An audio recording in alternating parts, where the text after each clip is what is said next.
Hello friend, NBK GS class में आपका स्वागत है। बिहार शिक्षक भर्ती एग्जाम 2023 यानी बिहार टीचर रिक्रूटमेंट 2023 जो कि अगस्त 2023 में होने की पूरी संभावना है। इसके संबंधित बिहार बजट 2023-24 काफ़ी महत्वपूर्ण है, क्योंकि बिहार बजट से कम एक प्रश्न पूछे जाने की पूरी संभावना होती है। आज मैं आपके साथ बिहार बजट से संबंधित जो 25 महत्वपूर्ण मल्टी चॉइस क्वेश्चन है उसके पे हम आपके साथ डिटेल से डिस्कशन करेंगे।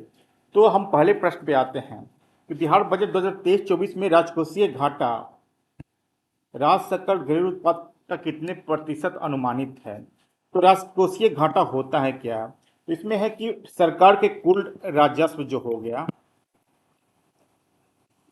तथा कुल जो व्यय है, दोनों का जो डिफरेंस होता है वही राजकोषीय घाटा मोटे तौर पे इसको समझिए इसको। तो यहाँ पे जो बिहार सरकार का में कहा गया है कि राजकोषीय घाटा को नियंत्रण में रखने के लिए बिहार राजकोषीय उत्तरदायित्व एवं बजट प्रबंधन अधिनियम लाया गया, जिसमें कहा गया कि राजकोषीय घाटा को 3% तक अंदर रखना है। तो 23-24 में भी हम लोग देखते हैं कि राजकोषीय घाटा जो रखा गया है वो 2.98 रखा गया है, जिसका आंसर होगा बी। अब है कि वित्तीय वर्ष 2023-24 में बिहार राज्य का बजट आकार कितना है। तो बजट आकार इस तरह से समझिए कि बजट आकार दो प्रकार के होता है। एक होता है स्कीम, दूसरा होता है स्थापना एवं प्रतिबद्ध व्यय। स्थापना एवं प्रतिबद्ध व्यय, जिसको कि हम लोग यहाँ पे प्लान भी कहते हैं, इसको नॉन प्लान कहते हैं। इसको समझ लीजिए कि स्कीम मतलब जो योजनाएं चलती है वो स्कीम के अंतर्गत हो गया, लेकिन जितने भी सैलरी वगैरह निर्माण कार्य होता है वो सब स्थापना में प्रतिबद्ध कार्यालय व्यय हो गया, वो स्थापना में प्रतिबद्ध व्यय के अंतर्गत आता है। तो 23-24 में जो बजट देखते हैं तो स्कीम मद में 1 लाख करोड़ का रखा गया है, तथा यहाँ पे जो स्थापना में प्रतिबद्ध व्यय है उसमें 1,61,855 करोड़ का रखा गया है। तो दोनों को मिलाकर हम लोग देखते हैं तो 261,885 करोड़ का बजट आकार है। इसको समझ लीजिए स्कीम मद में मात्र 82% हम लोग खर्च करते हैं, लेकिन यहाँ पे देखते हैं स्थापना प्रतिबद्ध में 61.80। तो ये अंतर है 62 और 38% का। तो बिहार राज्य का बजट का आकार कितना है? तो 2,61,885। थोड़ा याद रखिएगा, हो सकता है क्वेश्चन पूछे इससे। वित्तीय वर्ष 2023-24 के लिए बिहार सरकार को अपने स्रोतों से कर राजस्व मतलब टैक्स जो रेवेन्यू होता है उसमें सबसे अधिक टैक्स किससे प्राप्त होता है। टैक्स रेवेन्यू में सबसे अधिक टैक्स किससे प्राप्त होता है? तो यहाँ पे हम लोग देखते हैं 4 ऑप्शन है, वाणिज्य कर, स्टाम्प एवं निबंधन शुल्क, परिवहन शुल्क और भू राजस्व। तो सबसे अधिक जो होता है वाणिज्य कर के, जो अभी जीएसटी देख रहे हैं तो इसी से प्राप्त होता है। इसका आंसर होगा ये। अब एक बिहार सरकार के द्वारा किस मद में सबसे अधिक व्यय करती है? तो सबसे अधिक जो मद में जो व्यय करती है, जिस डिपार्टमेंट में आप लोग नियुक्ति होकर जाने वाली हैं, वो है शिक्षा विभाग। तो इसका आंसर होगा टोटल बजट का लगभग 16% अकेले शिक्षा विभाग में खर्च होता है। इसका बजट आकार देखते हैं को 40,450 करोड़ है, अकेला शिक्षा विभाग का बजट। ये कि मुख्यमंत्री नहीं, बिहार राज्य का हरित आवरण लगभग कितना परसेंट है? तो हरित आवरण जो है वो 15% है, जो कि लक्ष्य जो रखा गया है वो 17% का, लेकिन अभी उस लक्ष्य को हम लोग प्राप्ति नहीं किया है। तो आंसर होगा सी। हम लोग यहाँ पे देखते हैं कि जो राज्य में प्राकृतिक वन क्षेत्र है, जो नेचुरल वन क्षेत्र है वो है 7,381 वर्ग किलोमीटर। आप लोग याद रखिए,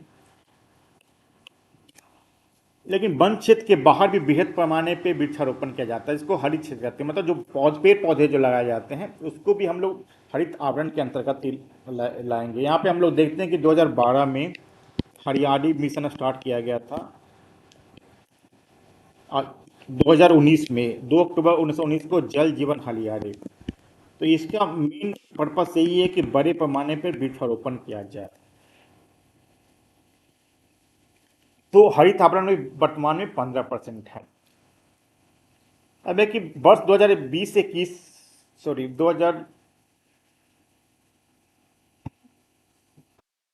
संयुक्त राष्ट्र संघ के द्वारा वर्ष 2023 को किस दिवस के रूप में मनाने की घोषणा की गई है? तो यहाँ पे हम लोग देखते हैं कि संयुक्त राष्ट्र संघ के द्वारा जो 2023 को अंतर्राष्ट्रीय मिलेट वर्ष के रूप में मनाने की घोषणा की गई है। मिलेट होता कि राज्य में मिलेट को बढ़ावा देने के लिए बिहार में भी बिहार मिलेट मिशन लाया गया है। मिलेट मतलब जो मोटे अनाज होते हैं। यहाँ पे हम लोग देखते हैं मड़ुआ हो गया, कोदो हो गया, मक्का को भी मोटे अनाज के रूप में माना जाएगा, कौनी भी होता है। तो ये सब मोटे अनाज है। तो हम लोग देखते हैं कि संयुक्त राष्ट्र मतलब ईओ वाला द्वारा वर्ष 2023 को अंतर्राष्ट्रीय मिलेट वर्ष के रूप में मनाने की घोषणा की गई है, मतलब अंतर्राष्ट्रीय मोटे अनाज के रूप में मनाने की घोषणा की गई है। अब है कि अंतर्राष्ट्रीय खेल विश्वविद्यालय की स्थापना किस शहर में की जा रही है। तो अंतर्राष्ट्रीय खेल विश्वविद्यालय की जो स्थापना की जा रही है वो राजगीर में जो अंतर्राष्ट्रीय क्रिकेट स्टेडियम सह स्पोर्ट्स एकेडमी राजगीर है, उसी के परिसर में अंतर्राष्ट्रीय खेल विश्वविद्यालय की स्थापना की जा रही है। अब कि पंचायती राज संस्थाओं एवं नगर निकायों में महिलाओं को कितना प्रतिशत आरक्षण का प्रावधान किया गया है। तो पंचायती राज में हम लोग देखते हैं कि 2006 में 50% तथा नगर निकायों में भी हम लोग देखते हैं कि नगर निकाय में 2007 से महिलाओं को आरक्षण का 50% आरक्षण का प्रावधान किया गया। तो इसका आंसर होगा डी। लेकिन अगर सिपाही भर्ती बोर्ड में हम देखेंगे तो 35% आरक्षण दिया गया है। लेकिन पंचायती राज संस्थाओं एवं नगर निकायों में 50% आज सीधे सीधे आदान किया गया है, आरक्षण दिया गया है। जल जीवन हरियाली अभियान की शुरुआत कब की गई, अभी हमने चर्चा किया है। तो जल जीवन हरियाली अभियान की शुरुआत 2 अक्टूबर 1919 में की गई है। अब देखिए बाल हृदय योजना किससे संबंधित है।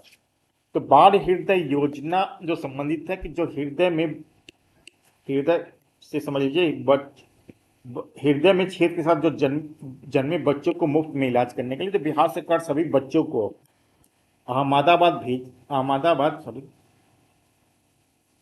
अहमदाबाद में जाके इलाज कराती है इसका मुफ्त में, गुजरात में जाके। इसका आंसर होगा बी। अब है कि लोहिया स्वच्छ बिहार अभियान किससे संबंधित है। तो लोहिया स्वच्छ बिहार अभियान है जो है व्यक्तिगत शौचालय की सुलभता प्रदान करने के लिए ये स्टार्ट किया गया है। तो इसका आंसर होगा ए। अब कि जीविका के माध्यम से चलाई जा रही दीदी की रसोई क्या है। तो दीदी की रसोई क्या है कि जितने भी जिला स्तर पे या अनुमंडल स्तर पर जो अस्पताल हैं वहाँ पे जो पेशेंट होते हैं उनको शुद्ध एवं पोषक भोजन प्राप्त कराने के लिए दीदी की रसोई बनाई गई है। जीविका के माध्यम से संचालित है। तो जीविका दीदी होता है उसी के माध्यम से संचालित की जाती है, इसीलिए इसको दीदी की रसोई कहते हैं। तो इसका आंसर होगा सी। स्वच्छ डिजिटल लेन देन को बढ़ावा देने के लिए किस जिला के 100% बैंक खातों में जमा खातों को डिजिटाइजेशन किया गया है। तो ये जहानाबाद डिस्ट्रिक्ट है जो प्रथम जिला है जहां पे कि 100% डिजिटाइजेशन किया गया है। जितने भी लेन देन है सभी डिजिटाइज माध्यम से करने के लिए सभी को प्रशिक्षित किया गया है तथा सामग्री उपलब्ध कराई गई है। अब एक चतुर्थ कृषि रोड मैप की शुरुआत कब की गई है। तो चतुर्थ कृषि मोड की जो शुरुआत इसी वित्तीय वर्ष में की गई है, इस मतलब 2023-24 में। इसका आंसर होगा डी। जो पहला कृषि रोड मैप था उसकी शुरुआत 2008 में की गई है, इसको ध्यान रखिएगा। अभी तक चौथा, 3 ऑलरेडी कृषि रोड मैप चलाए जा चुके हैं, अभी चौथा स्टार्ट किया गया। चौथा जो जो कृषि रोड मैप चलाया जा रहा है उसमें दलहन एवं तेलहन पे विशेष जोर दिया गया है, इसको भी आप लोग याद रखिएगा। बिहार के किस राज्य में देश का पहला ग्रीनफील्ड इथेनॉल प्लांट बनाया गया है। ग्रीनफील्ड इथेनॉल प्लांट, तो ये इसका आंसर होगा ये पूर्णिया में। यहाँ पे हम लोग देखते हैं कि 2021 ईस्वी में ही इथेनॉल उत्पादन प्रोत्साहन नीति बिहार सरकार के द्वारा लाई गई है। इस नीति से इथेनॉल प्रक्षेत्र में निवेश को अधिक आकर्षक बनाया गया है। बिहार में भी 17 इथेनॉल इकाइयाँ निर्माणाधीन है, इसको तो भी आप लोग ध्यान रखिए। लेकिन यहाँ पे पहला ग्रीनफील्ड जो इथेनॉल बनाया गया है वो है पूर्णिया डिस्ट्रिक्ट में। अगर उन्नयन बिहार कार्यक्रम निम्न में से किससे संबंधित है। तो जो बिहार बजट में जो शिक्षा विभाग से जो संबंधित है उस पर हमने विशेष जोर दिया क्योंकि आप ये डायरेक्ट क्वेश्चन आपसे पूछे जा सकते हैं। तो उन्नयन बिहार जो है ये है विद्यालयों में स्मार्ट क्लास का निर्माण किए जाने से संबंधित है, इसका आंसर होगा सी। राज्य के जितने भी सरकारी एवं सरकारी सहायता प्राप्त माध्यमिक एवं उच्च माध्यमिक विद्यालय हैं वहाँ स्मार्ट क्लास संचालित की जा रही है। तो उन्नयन बिहार के तहत ये स्मार्ट क्लास का निर्माण किया गया है। अब हम लोग आते हैं कि doctor AP Abdul Kalam science city का निर्माण किस शहर में किया गया है। तो doctor AP Abdul Kalam science city का जो निर्माण किया गया है वो पटना में किया गया। अभी मनोरंजन स्टेडियम के देख आप लोग जानते हैं क्रिकेट जो स्टेडियम पटना में, उसके बगल में डॉक्टर एपी जी अब्दुल कलाम साइंस सिटी बनाया गया है। प्रारंभिक विद्यालय के बच्चों में विषयगत जानकारी के अलावा उनके कौशल विकास के लिए विकसित करने के लिए सप्ताह में किस दिन बैगलेस बिना मतलब बैग के क्लास जाना है। तो हम लोग यहाँ पे देखते हैं कि प्रत्येक शनिवार को बैगलेस शनिवार बैगलेस शनिवार के रूप में मनाया जाता है, जिसमें बच्चे पाठ पुस्तकों के बोझ से मुक्त होकर विभिन्न रचनात्मक एवं रुचिकर गतिविधियों में भाग ले सके। तो इसका आंसर जो होगा शनिवार को, इसका आंसर होगा डी। ई लोटस से आप क्या समझते हैं? तो ई लोटस है क्या? तो ई लोटस मतलब हो गया कि ई library of teacher and student, teachers and student.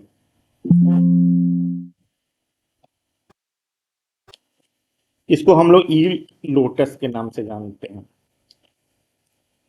तो इसमें है कक्षा 1 से 12 के जितने भी पाठ्यक्रम है, पाठ आधारित वीडियो है, संदर्भ वीडियो है, तथा बच्चों को स्व मूल्यांकन के लिए प्रश्न उत्तर के रूप में तथा शिक्षकों के लिए उपयोगी सामग्री भी इसमें ई लोटस में अपलोड किया गया है।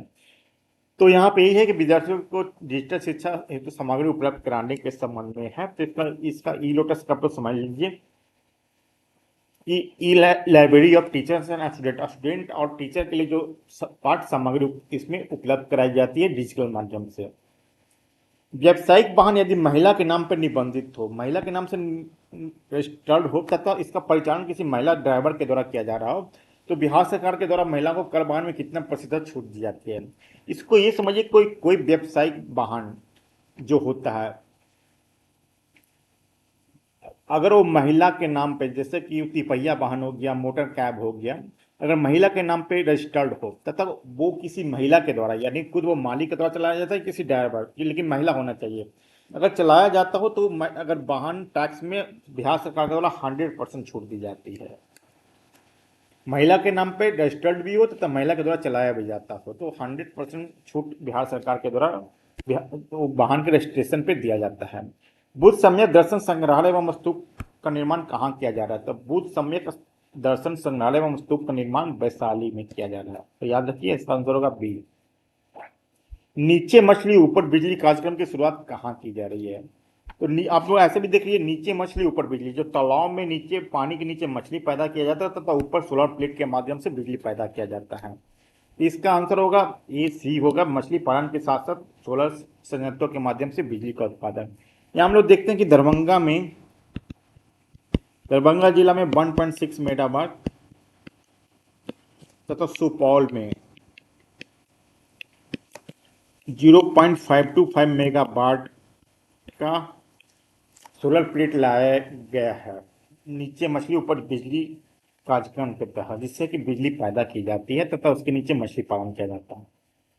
अब मुख्यमंत्री कन्या उत्थान योजना के अंतर्गत महिलाओं को स्नातक ग्रेजुएट पास होने पे कितनी राशि दी जाती है? तो ये है 50,000 रुपया। आप लोग याद रखिए कि जो मुख्यमंत्री कन्या उत्थान योजना है काफी इंपॉर्टेंट, इसमें क्वेश्चन आते रहते हैं। ये जन्म से लेके जो महिलाएं होती है स्नातक तक हर एक स्टेज पे उसको पैसा लगभग 94,100 रुपया दिया जाता है। बच्चे अगर पैदा होते हैं तो 0 से 1 वर्ष के अंदर अगर पैदा होते हैं तो उनको 2,000 रुपया, 1 वर्ष के बाद 1 से 2 वर्ष में अगर वो बच्चे का बर्थ रजिस्ट्रेशन कराया जाता था, आधार पंजीकरण कराया जाता तो 1,000 रुपया और देते हैं।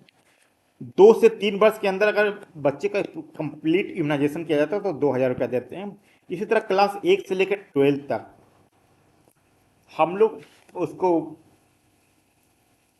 पोशाक के लिए राशि देते हैं तथा अगर इंटर पास करते हैं तो हम लोग 25,000 रुपया देते हैं, 25,000, तथा अगर स्नातक पास ग्रेजुएट कर जाता है तो 50,000 देते हैं। तो मुख्यमंत्री कन्या उत्थान योजना से संबंधित जो भी प्रश्न आएगा उसको आप लोग इससे आसानी से आप हल कर सकते हैं।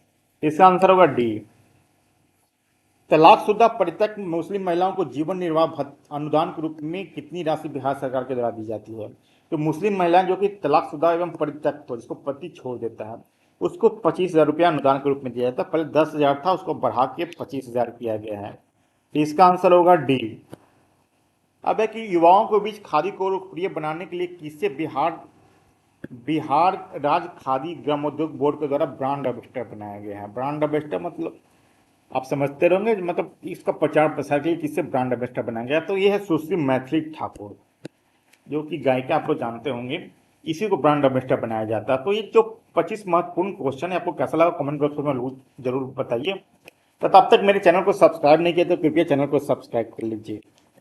वीडियो के अंत तक बने रहने के लिए धन्यवाद।